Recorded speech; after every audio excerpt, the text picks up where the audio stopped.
Hi, everyone. David Bastel here, host of the Real Estate Edition podcast. We're back today with the third episode from our Live at Reality bonus series recorded in Niagara Falls at our Reality conference back in February.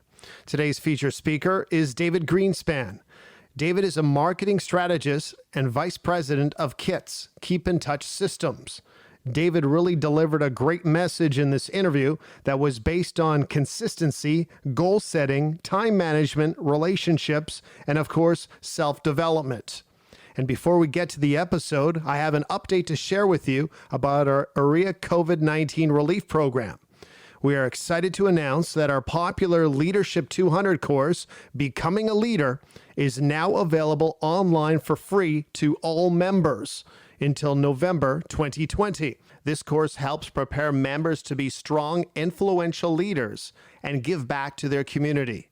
So take advantage of this time, register for L200, and become a leader.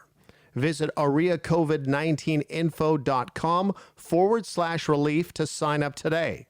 That's areacovid19info.com/relief. You're listening to a special episode of The Real Estate Edition with host Dave Bastel and REA President Sean Morrison.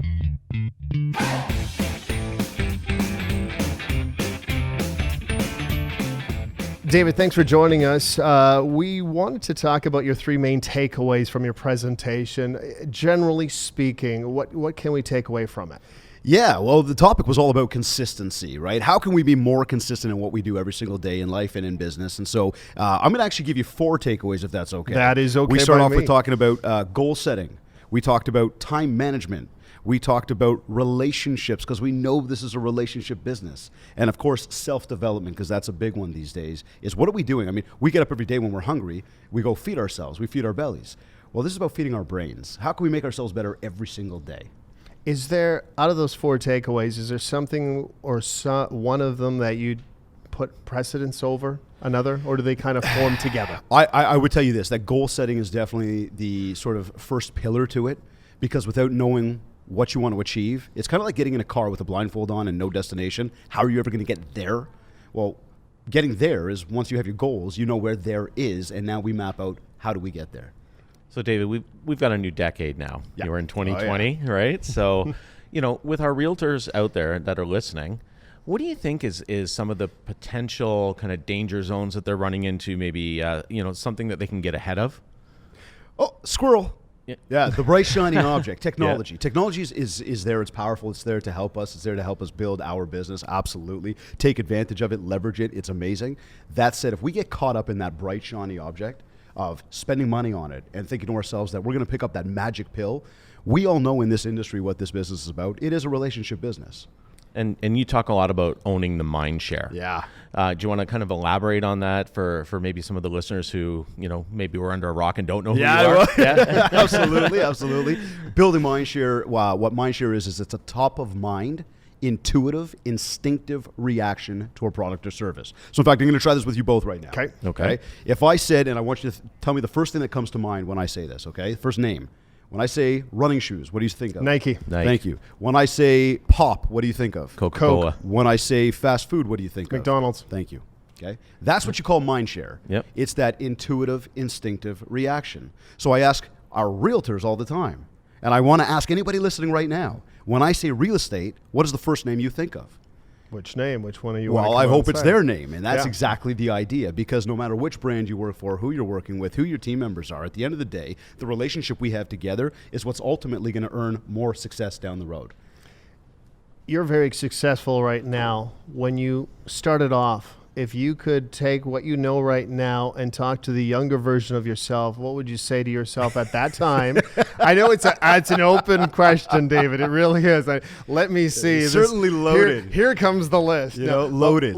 Let's keep it PG, though. Yeah. What would you tell yourself, a younger version of yourself, entering the field that you are? It's funny. I'm still told till this day, slow down. You've got to walk before you can run. And here I am sprinting at all moments of my life. I think that would definitely be one of them. Is I think, I'd say gratitude. Having a vision, having a plan, going back to that idea of goal setting. That is something I never did. I was that guy in the audience going, goal setting? Are you kidding me? I'm not setting goal. I don't know what I want in life. So you were kind of like a spur of the moment guy. Let's do this. Let's do this. The chaotic one. Really, right? eh? All over the place, just trying to make it happen, going as fast as I possibly can at 1,000,000 miles an hour, just like most of us. Yeah. So the whole idea now is, wait a second, I've got a vision, I've got a goal. We all have things that happen in a day that maybe we're not so comfortable with, right? It didn't go so well today. They told me no, whatever.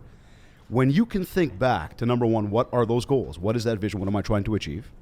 Then you can look back on your day, because this really breaks down. We're going to talk, I talked a lot about this in my talk earlier today, right? Is when we know what we ultimately want to achieve in life, that actually, through a breakdown, sets us up for what we need to do every single day, right? So it's that idea now of be grateful for the good things that happened in your day and really take a pen to paper, write it down in notes. Don't just think about it, but actually pay attention to it, realize it, because those little wins you have in a day, that actually paints the picture to have a positive mindset when you go to bed at night, knowing what you want to achieve the next day. You wake up in the morning, you zero it in, you know exactly where you're going, and now you're winning. And there it is right there, because I didn't do that in the past. I was that guy in the audience going, okay, next, hocus pocus, goal setting, vision boards. I sit here with you now, and I tell you, it was a game changer for me, a life changer for everything I've been doing. Now, David, I want to go back to something that you said a little earlier, where you were saying, people are uncomfortable getting that no. And we know that a lot of times in our industry that we have that uncomfortableness that stops us from doing something. So what would be your tip to those realtors that are listening here today to kind of get out of their comfort zone and try something new? Do it. Nike came up with that a long time ago. Just do it. Just get out there because and do it. Here, take video, for example. I was in San Francisco speaking at the NAR conference. There's probably 700 people in the room, and everybody would put up their hand, yeah, I want to do video, right? And you ask most people, yeah, I know, it's powerful. Why aren't you doing it? Well, I don't like the way I look. I don't like the way I sound. I don't think I have anything good to say to anybody. Well, most people are actually thinking the exact same thing. So they're not doing it. So if you just get out there and do it, you are ahead of the game. Last night I spoke to somebody. And she says, I want to get doing my videos. She goes, but I never find the time. I said, why does it take so much time? She goes, well, I want to make it look good, and I want to polish it, and I want to have it perfect. I said, why do you want to have it perfect? I said, do you think we're paying attention to it that much? Like we're actually watching the whole thing? She goes, no, you're right. I said, so just get out there and do it, and then do it again, and then do it again, and you will start to become better. And this comes back to the underlying message from today's talk of consistency. The more we do it, the better we get at it. That's got to, I know it's a simple answer, Sean. But that's a big deal, right? Is most people aren't doing it. So if it's picking up the phone, right? Go and make the call. Break that ice. I spent an hour and a half driving here yesterday. I had my call list planned out, part of, again, the goal setting and the tracking and the organization, time management.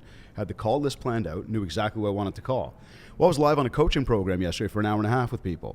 Then I had about an hour of admin work before I hit the road. Now I got to turn myself back on and make those phone calls. Yeah, it's hard. No matter how many times you're supposed to do it, it's hard. But the minute you make the first one, whether you leave a voicemail, whether you're told no, whether you get exactly what you want, guess what? Fuel, let's do it again. Yeah. And do it again. And you know what's happening today?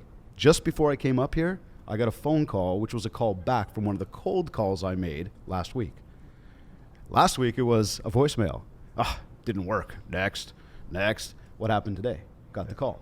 Yeah. But if I didn't do it, that never happened today. David, sensational. Thanks for joining us today. Thank you very much for having me. Thank you very much. Always good having you. Visit aria.com/podcast for more information, links, and a full list of our episodes to date. New episodes are out the second Tuesday of every month.